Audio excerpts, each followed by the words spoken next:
자, 이번 시간에는 이제 신라가 삼국 교과서 124쪽 신라의 삼국 통일을 이제 포함해서 남북국 시대를 정리하시는 겁니다. 보통 이때를 남북국 시대라고 한다. 남쪽의 신라, 북쪽의 발해가 병존하던 시대. 그래서 지금의 신라는 주로 통일신라 시대를 말하는 거지. 그런데 이제 그 전에 삼국의 신라의 삼국 통일 과정 있죠? 이 부분도 자주는 안 나오지만 순서에 따라서 내용을 좀 정리해 놓을 필요가 있다. 자, 일단 통일 전의 상황 이렇게 했는데, 일단 통일 전의 상황은 7세기다. 그래서 7세기. 그래서 7세기의 주요 사실을 정리합시다. 첫째, 자, 7세기의 주요 사실은 일단 외교는 이게 나와야 된다는 거죠. 십자형 외교. 십자형 외교. 자, 그래서 동서 세력과 남북 세력이 교차 대립하는 걸 말한다.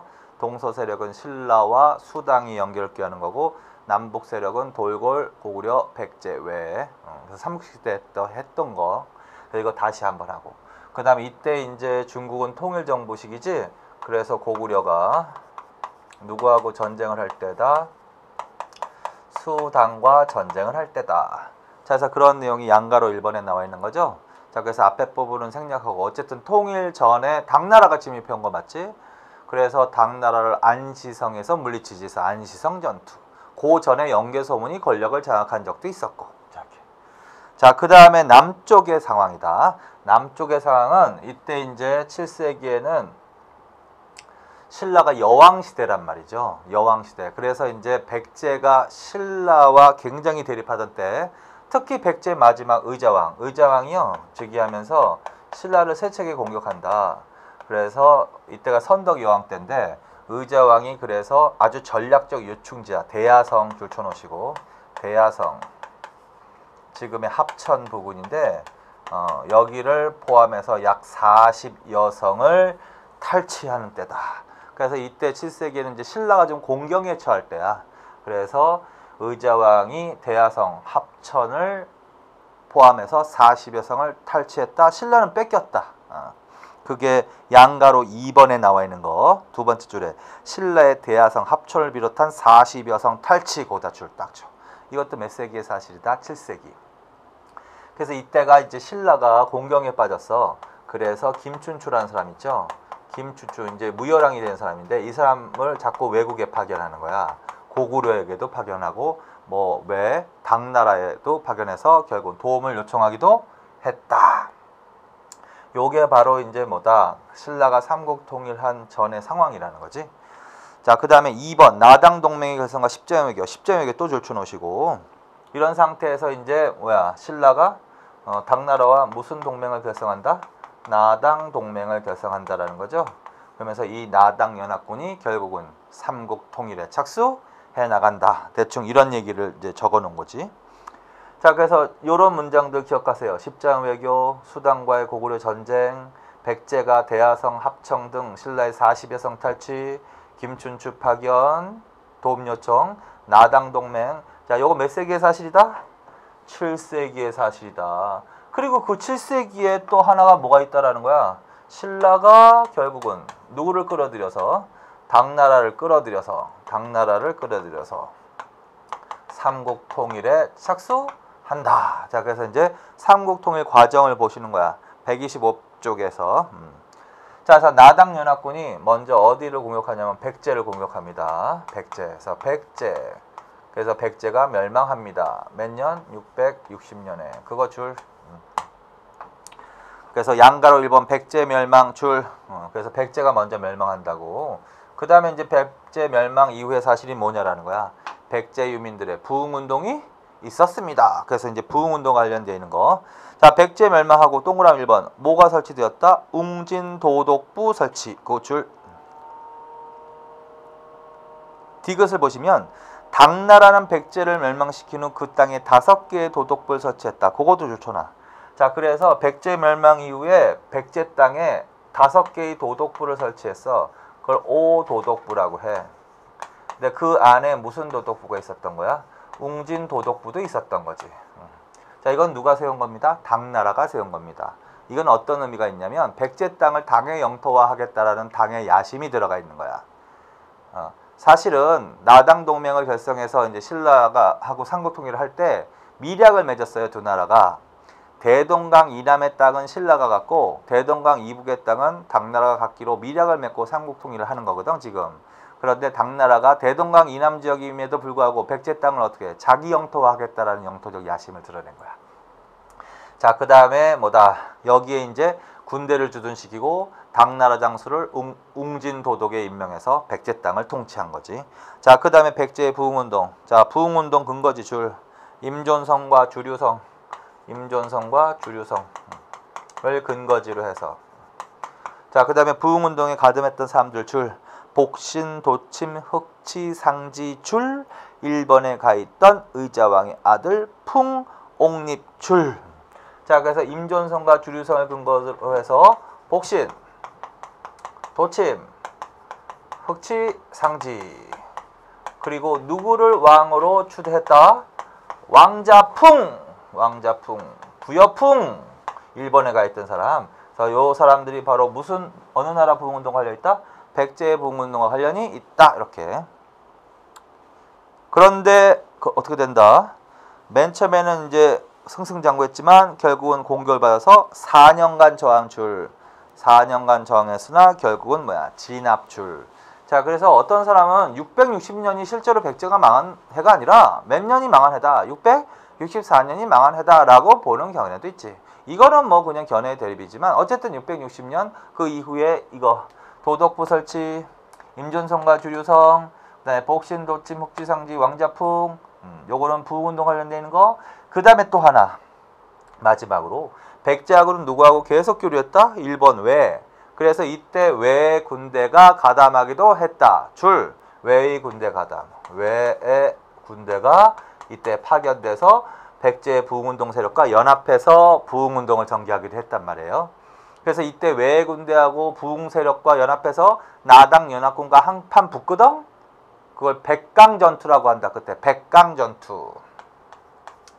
그러나 이제 나당 연합군에 의해서 얘네들이 패하해서 그냥 돌아가는 거야. 자, 그래서 왜 군대가 가담하게 됐다. 여기까지. 그게 백강전투하고도 관련이 있다. 자, 그래서 요 정도의 내용이다. 자, 요게 바로 어느 나라 멸망과 관련이 있다? 백제의 멸망과 관련이 있다. 자, 그 다음에 이제 당의 분열 정책으로 가는 겁니다. 자, 1번. 당은 백제를 멸망시킨 후 신라의 계림 대도독부 설치 663 줄. 자, 백제 멸망시킨 다음에 이제 뭐다? 신라마저도 뭐로 만든다? 계림 대도독부. 그러니까 이거 무슨 말이다? 신라도 당의 영토다라는 뜻이야. 자, 신라도 당의 영토다. 그 다음에 신라왕을 계림 대도독에 임명하였습니다. 663. 그 다음에 또 어떤 일을 벌였다? 2번. 웅진도독의 의자왕의 아들인 부여융 임명. 웅진도독 부여융 임명 664 꽂으시면 돼. 그래서 맨 처음에 이 웅진도독에는 당나라 장수를 임명했었거든요. 그런데 백제 왕족인 부여융을 임명한 거야. 웅진도독에 부여융을 임명했다. 그래서 누구와 서로 대립하겠다? 신라와 대립하게 했다라는 의도가 있는 거야. 그래서 이걸 당의 분열 정책이라는 거지. 여기까지. 자, 그 다음에 이제 어느 나라로 쳐들어간다? 고구려로 쳐들어간다. 그래서 이 상태에서 고구려로 쳐들어갔다. 그래서 고구려가 멸망했습니다.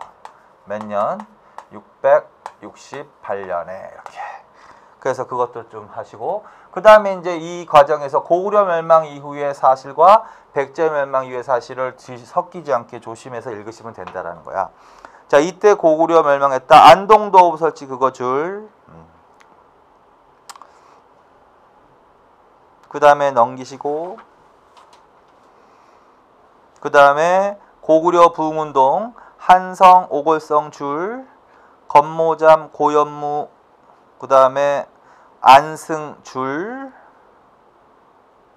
그 다음에 신라의 고구려 부흥군 지원 그거 줄. 자, 정리. 자, 고구려를 멸망시켰습니다. 고구려를 멸망시킨 이유는 뭐가 설치되었습니다? 안동도호부가 설치되었습니다. 5개의 도독부, 웅진도독부는 백제 멸망한 거야. 고구려 안동도부, 평양에 설치합니다. 그래서 이 안동도부가 대동강 이남을 통치하기 위해서 이것도 당나라가 설치한 거야. 자, 그 다음에 마찬가지로 무슨 운동이 있었습니다? 부흥운동이 있었습니다. 여기는 어디다? 한성과 오골성. 한성과 오골성을 중심으로 하면 고구려 부흥운동으로 가야 돼. 그 다음에 부흥운동 세력은 누구다? 건모잠,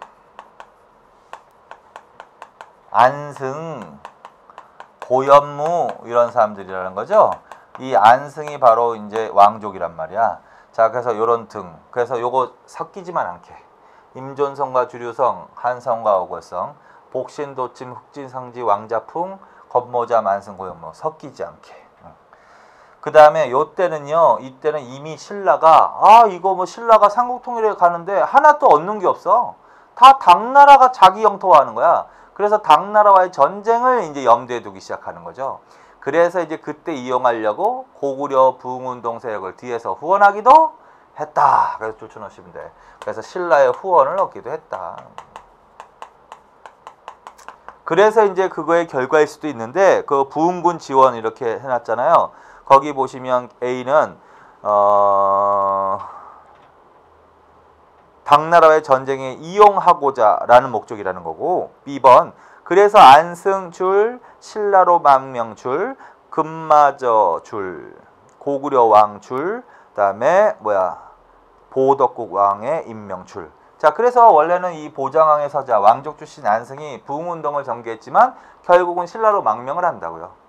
망명을 하자 신라가 얘를 우대해 줬다라는 거지. 자, 그래서 어디에 머물게 했다? 금마저, 지금의 익산에 머물게 하면서 무엇에 봉했다? 고구려 왕 또는 보덕국 왕. 이렇게. 자, 그래서 보덕국이란 용어가 나오면 이거는 어느 세력이야? 고구려 부흥운동 세력을 말하는 겁니다. 자, 그래서 그런 식으로 읽어놓으시면 돼. 자, 그래서 요게 바로 고구려 부흥운동과 관련돼 있다. 그러면 지금 삼국통일이라는 거는 백제 멸망하고 고구려 멸망하고 이때가 삼국통일이냐? 그게 아니라는 거지. 삼국통일은 신라가 최후로 누구하고 전쟁한 것이다? 나당 전쟁이야. 그 다음부터 이제 본격적으로 무슨 전쟁이 시작된다? 나당 전쟁이 시작된다는 거지. 자, 그래서 최후의 통일 전쟁, 이게 바로 나당 전쟁입니다. 자, 거기서 먼저 어느 땅을 회복한다? 백제 땅을 회복한다. 백제 구토 회복. 그래서 거기에 무엇이 설치됐다? 소부리주 줄, 소부리주. 그전에는 이 백제 땅을 통치하기 위해서 당나라가 웅진 도독부를 두어서 통치했죠. 그런데 이제 이 땅을 회복했다라는 거야, 신라가. 그래서 신라의 지방행정구역을 주라고 하거든. 그래서 소부리주가 백제 땅에 설치된 거야. 백제 땅 회복. 그 다음에 이제 결정적으로 최후의 나당 전쟁 2개 기억해야 돼. 매소성 기벌포 전투. 매소성 기벌포 전투. 그래서 매소성 전투에서 당의 육군을 결정적으로 물리치고, 그 다음에 기벌포 전투, 금강하고쯤에서 당의 수군을 결정적으로 물리친다. 이게 바로 누구와의 최후의 전쟁이다? 최후의 나당 전투야. 매소성 기벌포 전투 줄. 그리고 이 기벌포 전투에서 신라가 이제 승리를 했단 말이야. 676년. 그래서 기벌포 전투에서 이제 패한 당나라가 안동도호부를, 평양에 설치했던 안동도호부를 어떻게 한반도 밖으로 이동시킨단 말이에요. 그래서 이게 몇 년이다? 676년이다. 그래서 이 시점을 통일 시점으로 보는 거야. 자, 그래서 신라의 삼국통일은 당나라를 최후로 물리친 676년 안동도부 이동한 게, 그게 바로 최후의 통일 시점이다. 그때가 바로 어떤 왕이다? 써놓으세요. 거기다 미리. 문무왕 때야. 그래서 삼국통일의 기초를 놓은 사람, 스타트한 사람은 무열왕이지만 삼국통일을 완성시킨 사람은 문무왕이라고 해야 돼. 문무왕. 자, 여기까지가 순서지. 그래서 대충 이렇게 큰 흐름을 잡아서 이제 정리를 하시면 돼. 자, 그 다음에 신라의 삼국통일의 의의를 보자. 이건 한번 읽어보시면 되는 것이고, 신라의 삼국통일은 고구려 백제 문화의 전통을 수용하고 경제력을 확충해서 민족문화 발전의 기반을 마련하였다. 또한 최종적으로는 당을 한반도에서 물리치면서 삼국통일의 자주성도 어느 정도 엿보인다. 자주성 줄. 어떤 면에서 자주성을 엿보였다는 거야? 당을 몰아낸 점. 근데 이거는 한계가 있는 거야. 한계. 자, 신라의 삼국통일의 한계에 반대되는 말인데 신라의 삼국통일은 한계도 지니고 있고 이렇게 타율적인 면도 있고 자주적인 통일로서의 면도 있다는 거야. 그건 기본적으로 저게 잘못된 거야. 당나라를 맨 처음에 끌어들여서 통일에 착수했다라는 게 비판받을 입장이라고 하는 거지. 비판하는 사람은 그런 걸 비판하는 거야. 반면에 그러나 어떻게 된다? 당을 물리침으로써 신라가 자주적 통일의 성격도 갖고 있다. 근데 이제 한계가 너무 큰 거지. 그래서 거기 밑에 한계. 외세의 협조를 빌어서 당의 협조를 빌어서 통일을 했기 때문에 결국은 영토적으로는 불완전한 통일일 수밖에 없었다. 영토상 불완전한 통일. 무슨 말이냐면 고구려 백제 신라가 세 나라가 다 있었을 때는 오히려 우리나라 영토가 뭐 당연한 얘기지만 고구려 땅도 우리 땅인 거죠, 결론은. 그런데 삼국이 다 성립하고 있을 때보다 신라가 삼국 통일한 이후에는 영토가 많이 축소된다고. 그래서 우리나라 영토가 어디로 축소된다? 그거를 줄쳐놓으세요. 어디? 대동강과 원산만 이남 지역으로 축소. 그거 줄쳐놔. 그리고 대동강 그거 기억해 항상. 자, 그래서 우리나라가 삼국시대부터 대동강 이남만 우리나라 영토였나? 아닌 거죠.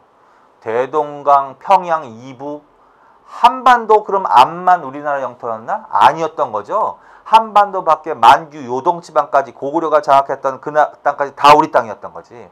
그런데 신라가 삼국 통일한 이후에 우리나라 영토는 어디 이남으로만 축소된다? 대동강 이남으로 축소된다. 그래서 대동강에다 동그라미 쳐놓으시면 돼. 그게 이제 신라 삼국 통일의 한계라는 거지. 자, 그래서 그 정도로 정리해 놓으시면 된다. 자, 그래서 전체적으로 7세기의 상황 이런 것들과 함께 결국은 7세기에 모두 이루어진다. 신라가 삼국 통일도 한다. 여기까지. 자, 그래서 이제 신라의 삼국 통일 과정과 7세기의 상황을 간략하게 정리를 하시고, 자, 그 다음에 이제 본격적으로 이제 통일 신라 시대 정치로 들어가는 거야. 자, 제2장 127페이지 보시면, 자, 다시 한번 확인하십시오. 자, 삼국사기 김부식 써놓으시고, 삼국유사 일연 이렇게 써놓으십시오. 그래서 이거 고려시대 또 볼 건데, 김부식이라는 사람이 삼국사기를 썼어. 일연은 삼국유사를 썼어. 근데 두 책이 공통으로 신라를 시기 구분해 놓은 책이야. 그런데 그 시기 구분해 놓은 기준을 반드시 정확하게 해야 돼. 삼국사기에다는 그렇게 써놓으세요. 왕혈통 이렇게. 그래서 삼국사기는 무엇을 기준으로 신라를 시기 구분해 놨다? 왕이 될 수 있는 혈통, 신분. 자, 그래서 어떻게 구체적으로 나눴다? 상대, 중대, 하대 이런 식으로. 거꾸로 상대, 중대, 하대는 어느 책의 구분이야? 삼국사기. 상대는 어떤 시대를 상대라고 했다? 성골이라는 신분이 왕이 되던 시대를 상대라고 했다.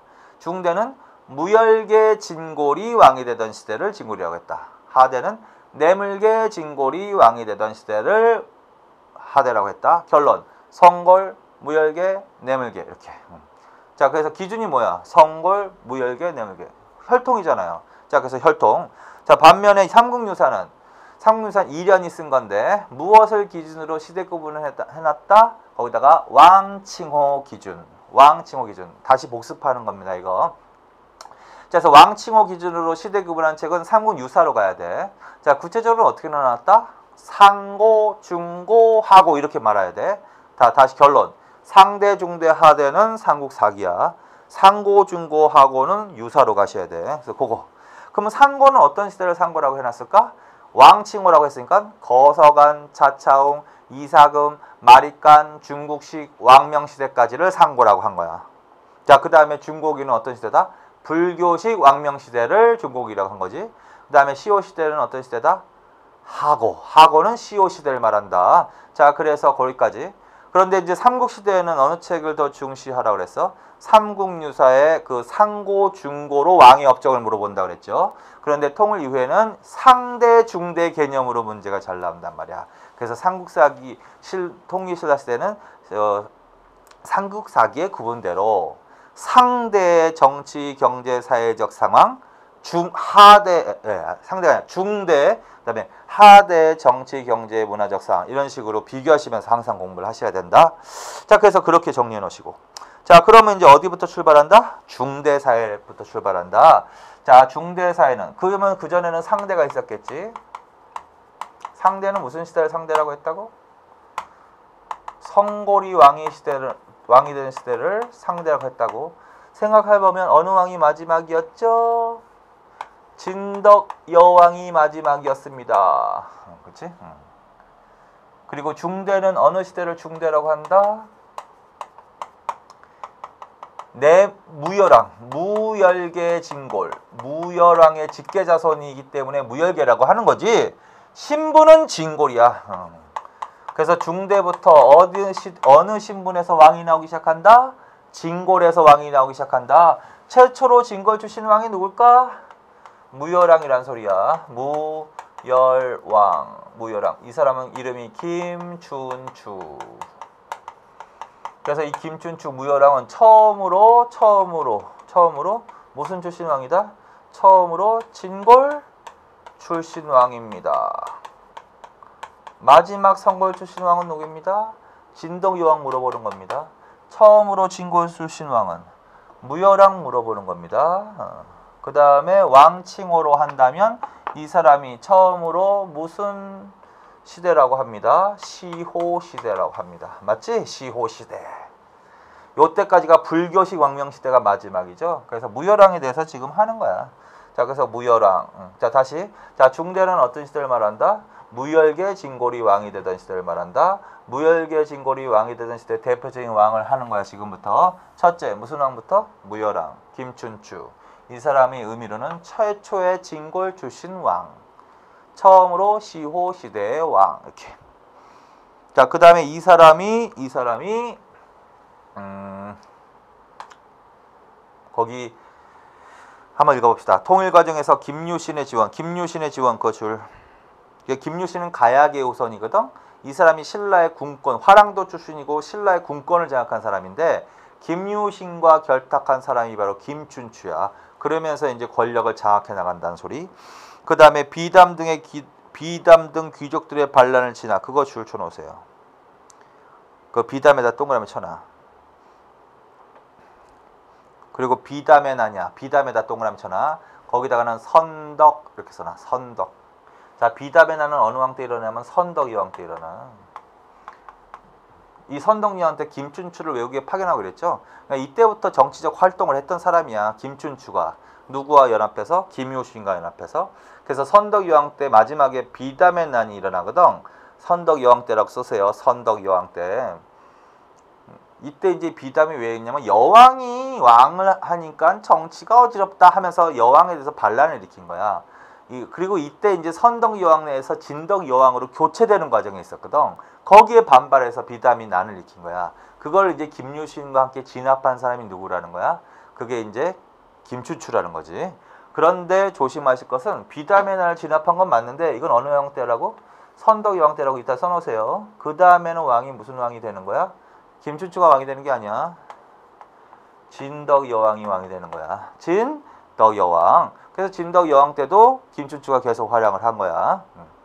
그러다가 이제 진덕 여왕 다음에 왕에 오른 사람이 누구다?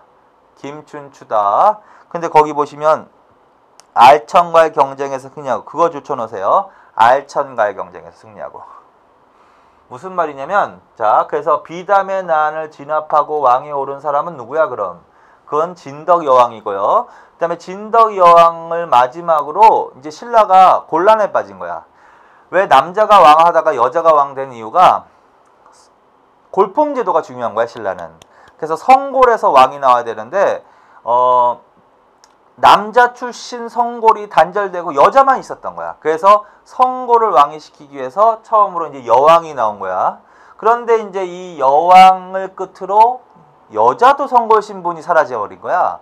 그러면 어떻게 해야 돼? 그러면 왕을 못 정하잖아요. 그래서 화백회의에서 결정을 했어, 이때.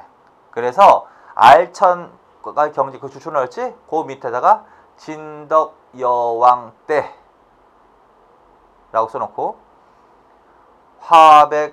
화백회의에서 알천추대 이렇게 하나. 그래서 진덕 여왕 때 이제 화백회의에서 어떻게? 다음 왕을 이제 골라야 되는 거니까 화백회에 의해서 알천을 맨 처음에 주도했어요.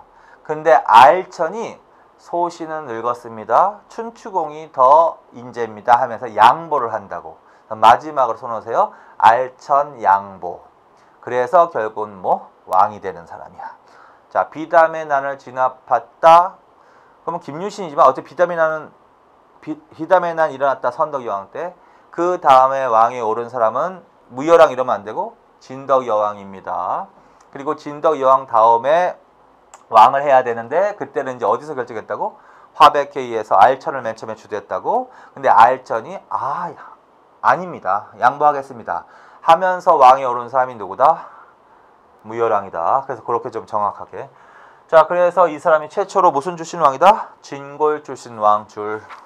그 다음에 넘기시고 128페이지에 이 사람이 무슨 제도를 폐지했다? 갈문왕 제도 폐지 그거 줄.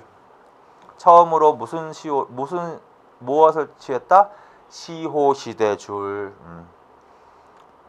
자, 그 다음에 사정부 설치 줄. 관리 감찰 기능 강화 줄. 자, 그래서 무열왕은 최초의 진골 출신 왕입니다. 처음으로 시호시대입니다. 갈문왕 제도를 폐지했습니다. 갈문왕은 왕에 버금가는 세력이야. 따라서 갈문왕 제도를 폐지했다는 얘기는 왕권을 강화시켰다는 소리가 다름없어. 그 다음에 관리 감찰 관청으로 무엇을 설치했습니다? 사정부. 뭐 이런 식으로 읽으시면 돼.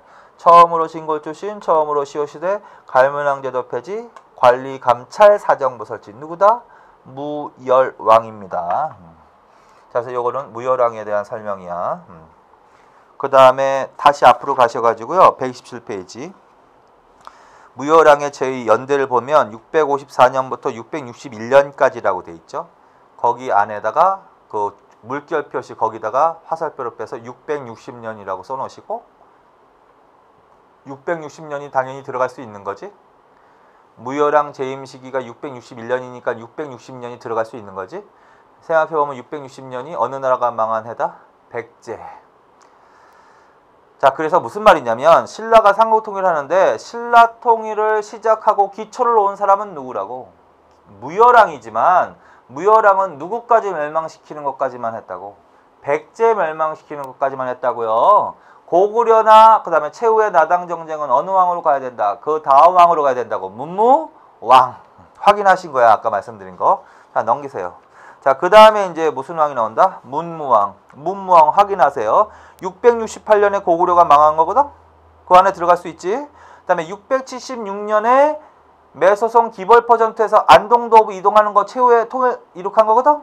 그러니까 그게 다 어느 때다? 661년부터 681년까지니까 문무왕이. 연도는 왜 필요가 없는데 확인만 하라는 거야. 이 사람 때 한국 통일이 완성되었다. 그러면 안 된다는 소리라는 거야. 자, 그래서 어느 왕 때? 그 다음에는 무왕 때 무엇을 이룩하였습니다. 완성시켰습니다. 삼국 통일을 완성시켰습니다. 그럼 이때부터를 중대라고 하니까 삼국 통일은 중대에 일어난 일이야? 상대에 일어난 일이야? 중대에 일어난 일입니다. 이렇게 당연히. 그래서 삼국 통일 완성 그거 줄. 자, 그 다음에 2번 당문할 적조 수행했고 의상, 부석사, 창건 그 반드시 알아두세요. 통일신라 시대 때 활약한 승려인데 이 의상이라는 사람 반드시 알아놔야 돼. 의상은 반드시 문무왕 때. 어느 왕 때? 문무왕 때. 자, 의상이란 승려가 나온 사료지문이 나왔어. 왕을 물어봤어. 무조건 문무왕. 거꾸로 물어봤어. 문무왕 막 얘기 나왔어. 승려 물어봤어. 무조건 의상. 자, 부석사 창건. 부석사 하나만 더 써놔. 낙산사. 부석사 낙산사를 창건했습니다. 의상은 문제를 물어보는 승려이기 때문에 반드시 알아놓으셔야 돼.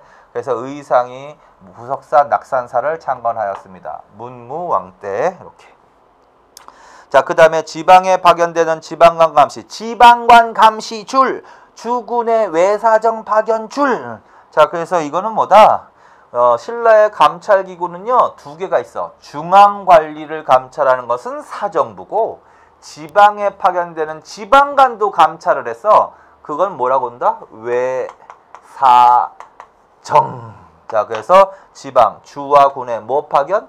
외사정. 외사정은 왜? 지방관 감시. 책을 읽다 보면 거기에 답이 다 나와 있는 거야. 여러분들이 이제 그러니까 자주 읽어야 된단 말이야. 자, 그 다음에 문무왕릉 줄.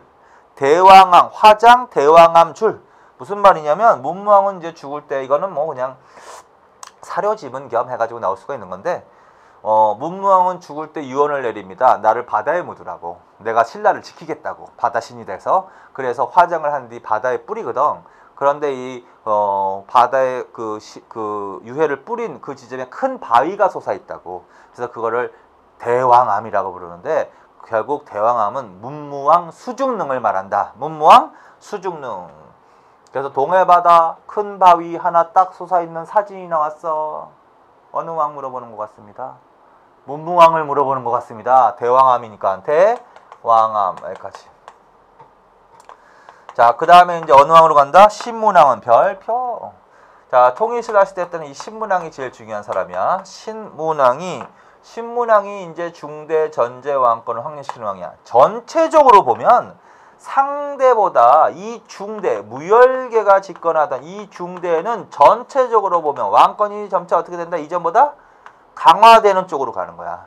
그래서 삼국통일하는 과정에서 무열계가 권력을 잡으면서 어떻게 된다? 점차 왕권은 강화된다. 그 왕권을 거의 확립시킨 사람이 누구냐고. 통일신라 시대 때 신문왕. 그래서 통일신라 시대의 굵직굵직한 통치체제는 이때 다 거의 다 마련되는 거야.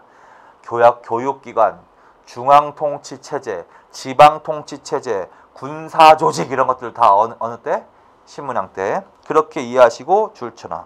김흠돌의 난이 일어났다. 그 줄.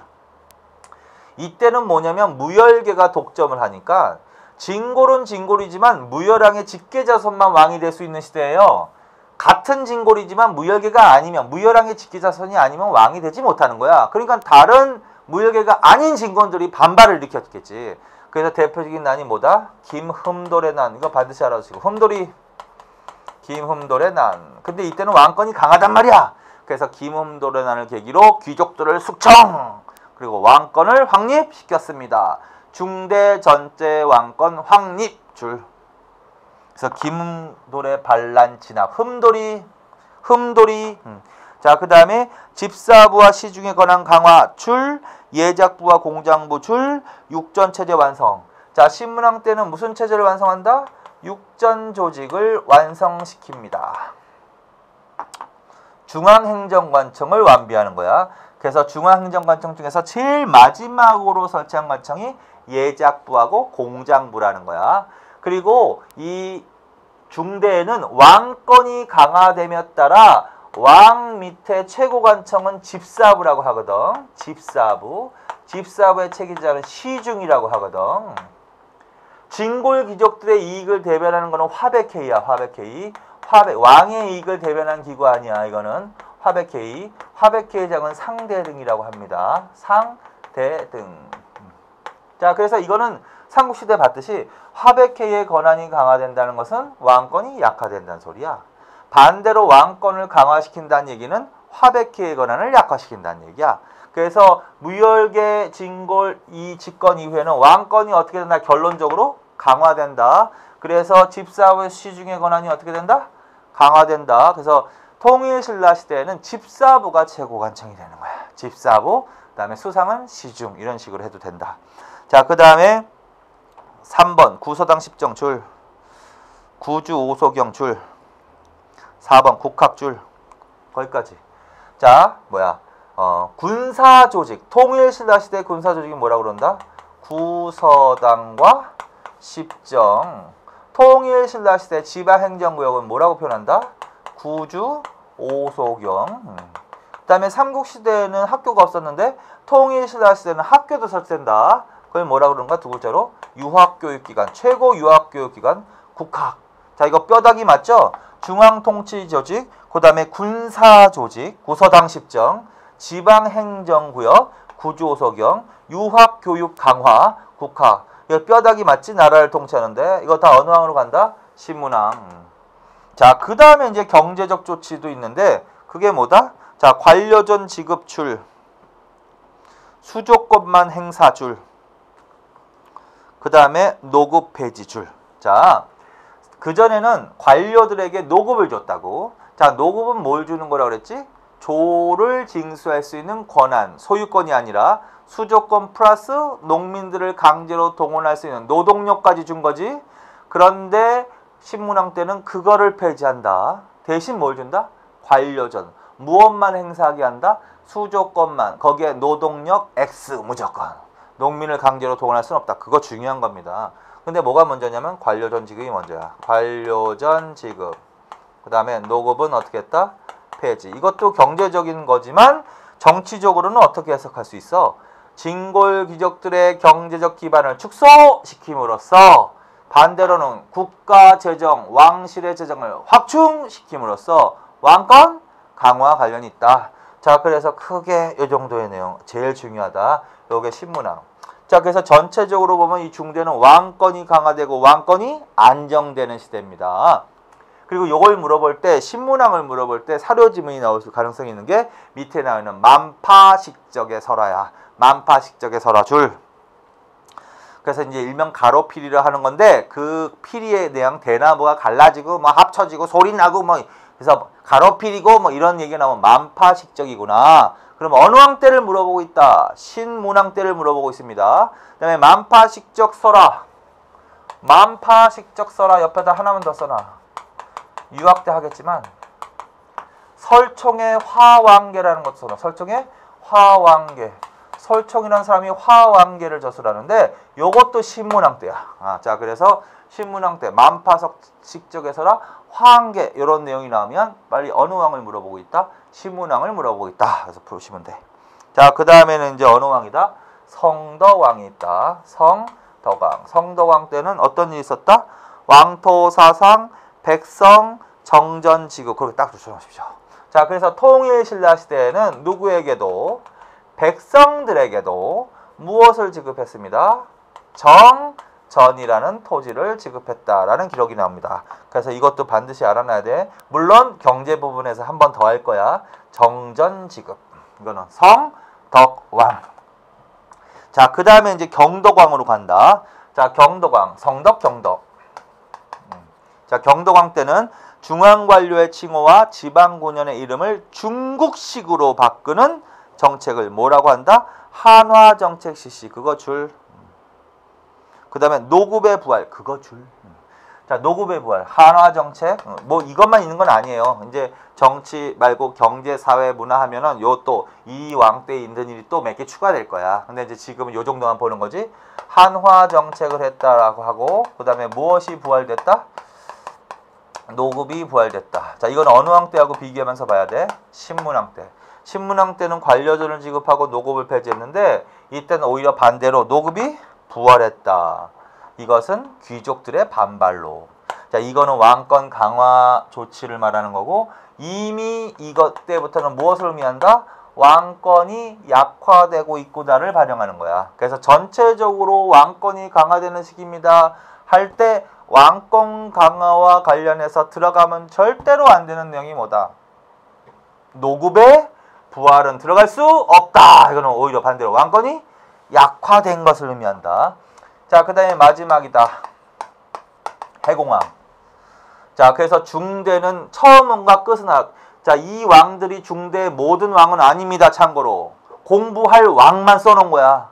모든 왕을 알고 싶으면 그 책 마지막에 그 왕조 개법해 보면 아는데 다른 왕은 별로 알 필요가 없으니까 문제 적합 풀기 위한 왕만 알면 되니까 요 왕들이야. 그리고 처음과 끝은 더 알아놔. 무효왕부터 해공왕까지.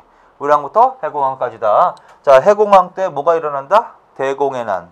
대공의 난출, 3년간 96 각간의 난출, 진골귀족들의 권력 쟁탈전 고출.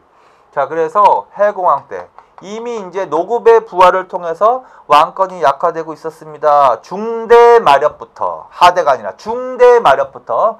그래서 알 수 있는데 그걸 와 마찬가지로 이때 이제 혼란기가 찾아드는 거야. 그래서 대공의 난이 일어났다라는 기록이 나와. 이걸 계기로 전국에 96 각간의 난이 일어났다라는 말이 나와. 그래서 이때부터 진골 귀족 간에 진골 귀족들 사이에 권력 쟁탈전이 벌어진다. 고출 쳐놓으시면 돼. 자, 그래서 전반적으로 중대는 왕권이 강화되고 안정된 시대지만 중대 마렵부터 가면서는 왕권이 약화되고 진골귀족들의 권력 쟁탈전이 벌어지게 된다. 이렇게 가야 돼. 두 개만 확실히 외우세요. 왕권 약화의 대표적인 경우 노급의 부활, 그 다음에 해공왕 때 대공 96각간 있지? 자, 여기까지. 자, 그래서 이제 중대 왕들 이렇게 정리해 놓으시면 돼. 자, 그 다음에 제3절. 제3절은 뭐냐면 지금 이 중대 전반적인 각 왕별로 했지만 이걸 이제 전체적으로 중대 정치적 특징이 뭐냐 해서 한번 보는 거야. 자, 중대란 자, 일단 1번 왕권의 전제와 현상이 나타난다. 그것을 자, 일단 세계에서 만약에 고르라고 한다면 이건 이제 절대적인 게 아니야. 상대적인 거지. 항상 한국사는 그렇게 생각하셔야 돼. 상대, 중대, 하대 세 시기에서 왕권의 전제와 현상 하면 어디로 가야 된다? 중대로 가야 된다는 소리야. 일단 중대. 그거. 그 다음에 중대란 누가 집권하던 때다? 무열계 집권. 또 줄쳐놓으시고 무열계 집권. 그래서 중대란 무열계 진골이 집권하던 시대다. 이때는 전반적으로 왕권이 전제화된다. 왕권이 강화된다. 이렇게. 그래서 무열계 집권 그 읽었고, 그 다음에 양가로 2번 상대 등의 권한 약화와 집사부 시중의 권한 강화. 그거 줄쳐놓으시면 돼. 그래서 중대는 왕권이 강화됨에 따라 어떤 관청이 최고관청이 된다? 집사부가 최고관청이 됩니다. 집사부의 책임자인 누구? 시중이 수상이 되는 거야. 그래서 왕권 강화와 더불어서 집사부 시중의 권한은 어떻게 되고? 강화되고 화백희 상대 등의 권한은 어떻게 된다 해야 돼? 약화되는 게 맞다. 그래서 그거 정확히 정리해 놓으라는 거지. 자, 그 다음에 6번, 3번. 자, 육두품 세력. 자, 그러면 지금 이게 왕권이 강화되고 집사부 시중의 권한이 강화되고 화백회의와 상대의 권한이 약화되었다. 이게 중대의 특징이란 말이야. 그러면 요때 육두품은 어떻게 활약을 했다라는 거야? 자, 1번. 왕권 강화와 함께 이를 정치적 학문적으로 보자 줄 육두품 세력이 등용줄. 자, 그래서 이때는요. 이때는 왕에 의해서 등용되는 거야. 왕에 의해 어떻게 한다? 등용된다. 왕의 육두품 세력이 왕에 의해서 등용된다. 그래서 누구를 보좌한다? 왕을 보좌한다. 정치적, 학문적으로. 그러니까 이 시기에는 육두품 세력은 왕권 강화에 기여하는 세력이야. 반신라적 이게 아니라는 거지. 자, 그 다음에 왕과 결탁한 육두품 세력은 학문적 식견을 바탕으로 왕의 정치적 조언자로 활동하거나 행정 식무 등을 담당. 그것도 연필로 줄 다 합쳐놓으세요. 자, 그게 어느 시기에 육두품에 대한 설명이라는 거야. 중대. 그래서 왕에 의해서 등용되었다. 똑같은 말을 하고 있는 거야. 학문적 정치적으로 왕을 보좌했다. 학문적 식견을 바탕으로 왕을 보좌하거나 실무 행정에 종사했다. 그럼 뭐야? 중대. 여기까지. 자, 그래서 요거 아주 중요하다. 자, 그런데 전반적인 거는 맞는데 중대 마렵에 가면 어떤 현상이 나타난다? 왕권이 약화되기 시작하는 것을 반영하는 현상이 나타난다는 거지. 그래서 다시 한번 아까 외우라고 한 거 있지. 경덕왕 때 뭐가 부활합니다? 노급이 부활합니다. 해공왕 때 무슨 난이 일어납니다? 대공의 난 96각간. 근데 왕이 효율적으로 이걸 진압을 못한다라는 거지. 그래서 요걸 따로 빼서 노급의 부활, 그 다음에 대공의 난 96각간은 어떤 현상을 말하는 것이다? 왕권이 이미 약화되기 시작하는 현상을 말하는 것이다. 따라서 콜람기로 들어가는 거야. 이때부터 진골 귀족 간 권력 쟁탈전이 벌어지기 시작한다. 그리고 이러한 현상이 하대로 이어지는 거야. 그래서 전반적으로 보면 중대는 왕권이 강화되고 안정된 시대지만 하대는 왕권이 약화되고 정치적 혼란기를 겪는 시대라고요. 그러니까 아까 중대, 하대 이렇게 나눠서 물어보면 답이 달라지잖아. 그래서 통일신라 시대는 중대하고 하대 이렇게 나눠나. 근데 그 하대 정치적 혼란은 이미 어느 때부터 나타나기 시작했다? 중대 마렵부터. 그렇지? 자, 그래서 여기까지를 정리하시면 되겠습니다. 그래서 지금까지 정리하신 게 신라의 삼국통일 과정, 그 다음에 전반적으로 7세기의 상황, 문장 몇 개, 그 다음에 중대의 일단 삼국사기하고 삼국유사 그 구분 기준 있죠? 그것도 문제가 나오니까 그거 정확하게 구분해 놓고, 그 다음에 지금 어느 시대의 정치적 일반적인 상황을 해서 중대 정치적 특징을 했다. 그래서 거기까지 정리하시면 되겠습니다. 수고하셨습니다.